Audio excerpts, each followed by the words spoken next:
Allez, deuxième journée de ce Trek Verdon, départ pour 15 km pour nos trekkeuses en autonomie, donc c'est pour cette raison qu'elles partent avec leur petit pique-nique.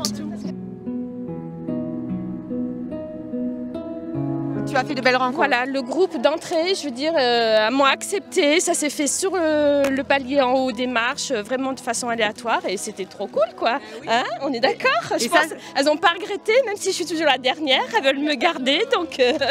Qu'est-ce que tu as trouvé sur ce trek? Eh bien, ce qu'il y a, c'est que nous, notre groupe, on le fait par plaisir. Alors, on est dans la compète, oui ou non, mais on est là vraiment pour être ensemble et puis surtout, voilà, se connaître et puis découvrir toute l'organisation que vous faites et puis l'état d'esprit que Corinne nous inculque, quoi.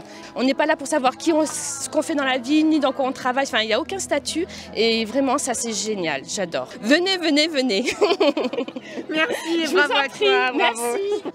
Eh bien, nous, le rôle il est relativement simple, c'est de faire en sorte que tout se passe bien au niveau du terrain, donc en matière de sécurité, de cheminement, de mise en place des CP, voilà, et de ramener tout le monde à bon port. C'est relativement simple comme mission. Grosse préparation effectivement en amont, là ça a été le travail de Joël, tracer ce magnifique parcours, en allant sur le terrain, voir si effectivement ça passe au niveau des GR, des différents GR et des différentes drailles. Et ensuite, il y a une présence, un accompagnement qui se fait le jour de l'étape. Ensuite, on est présent sur le terrain pour les accompagner, les guider, les accompagner, éventuellement, si le besoin s'en fait sentir, les secourir. Et si vous le permettez, j'ajouterais simplement qu'il y a dans ce volet aussi un volet administratif très important afin d'obtenir toutes les autorisations auprès des communes qu'on va traverser, ça c'est important.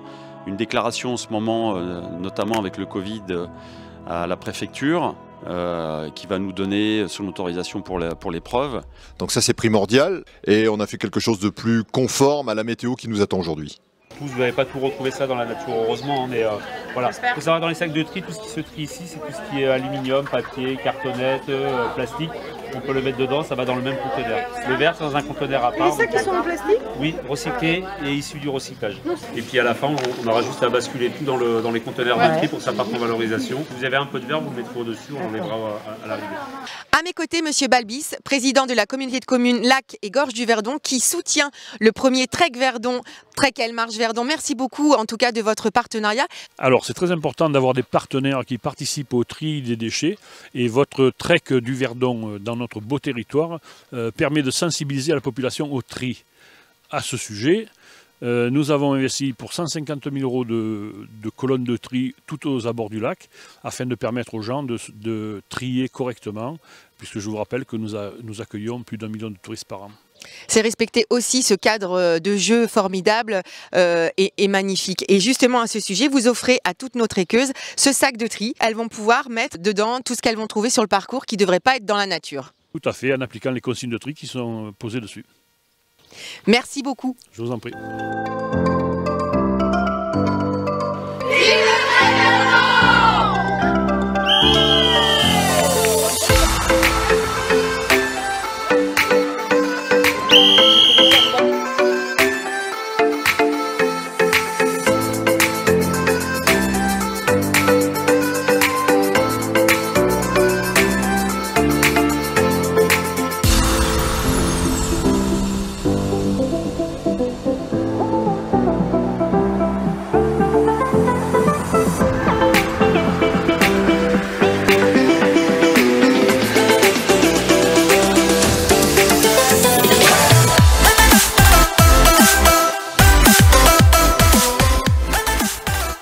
Je suis aux côtés de Corinne Perron, organisatrice de Trek Elle Marche au Maroc depuis 5 ans et organisatrice de ce tout premier Trek France dans les gorges du Verdon.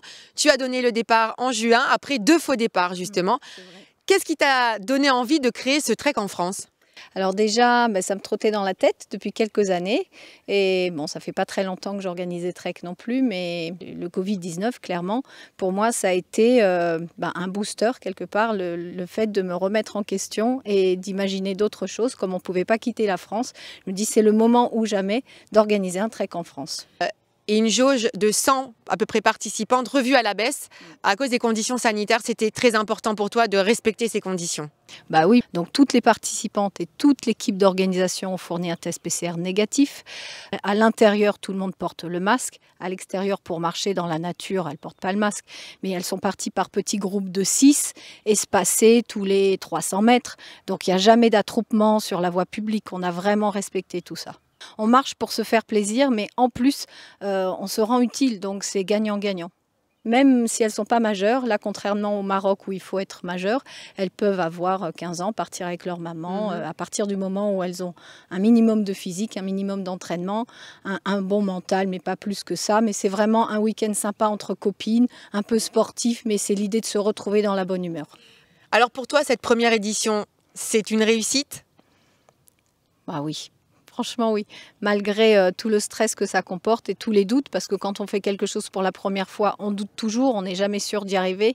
Mais j'étais tellement bien entourée et puis je suis sûre qu'on a réussi. Deuxième édition bientôt alors? J'y réfléchis déjà. Les copains d'abord, les copains d'abord. Allez, maintenant on avance. Non, ce n'était pas le radeau de la Méduse, ce bateau, qu'on se le dise au fond des ports. Puis au fond des ports, naviguer en père peinard, sur la grand-mare des canards, et ça fait les copains d'abord, les copains d'abord.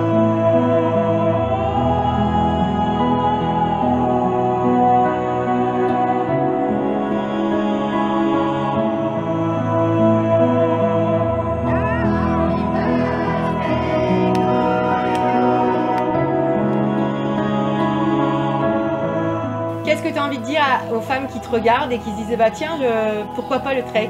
Lancez-vous, lancez-vous, il faut oser aller vers ces risques, oser aller vers ces difficultés et tenter l'aventure parce que c'est géant. Et je trouve un premier bon entraînement avant le Maroc. Là, on se dit qu'il y a encore du chemin à parcourir, quoi.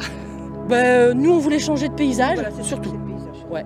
Pourquoi vous êtes de où? Saint-Jean-de-Mont en Vendée et puis Nantes. Donc le sable, du plat. Là, essentiel de savoir que quelques kilomètres plus loin, on pourra faire le plat en eau ou manger une petite fraise tagada pour repartir. Donc en fait, on n'a jamais été tout seul sur le chemin. C'est une très très belle expérience. Et ça, c'est pour une belle cause.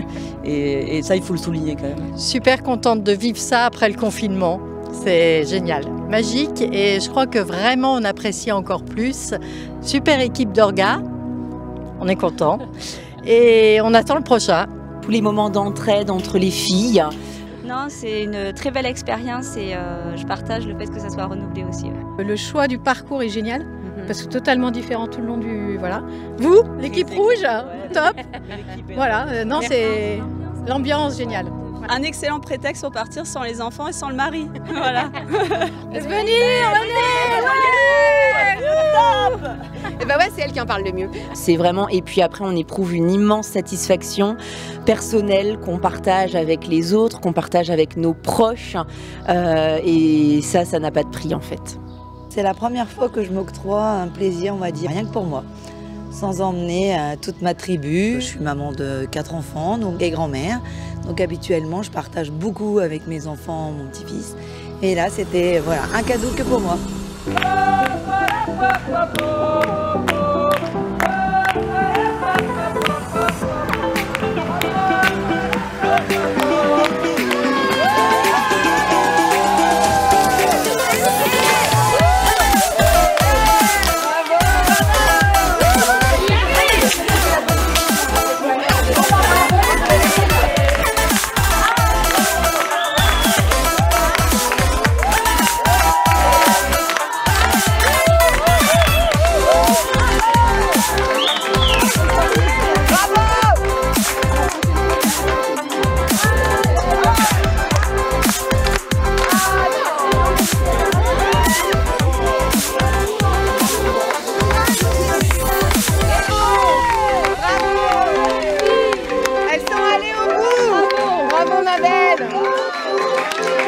Et bien voilà, c'est sur ces belles émotions que nous nous quittons. Rendez-vous pour la prochaine édition. Salut!